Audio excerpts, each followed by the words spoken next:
മുഖ്യമന്ത്രി ആകെ ടെൻഷനിലാണ്. എന്ത് ചെയ്യണമെന്ന് അറിയാത്തൊരവസ്ഥയാണ്.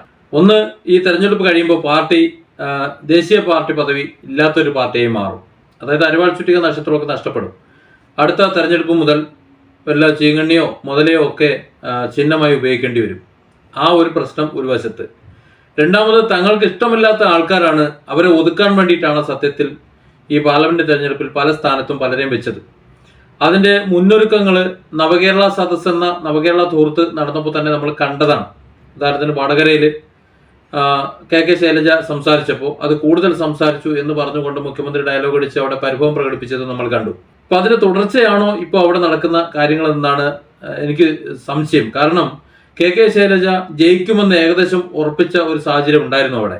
ഇപ്പോ കെ ശൈലജയുടെ നില പരുങ്ങലിലാണ്. കാരണം പാനൂരിലെ ബോംബ് സ്ഫോടനം ചെറിയ ഒരു കോട്ടമൊന്നും അല്ല കെ ശൈലജയ്ക്ക് വരുത്തിയിട്ടുള്ളത്.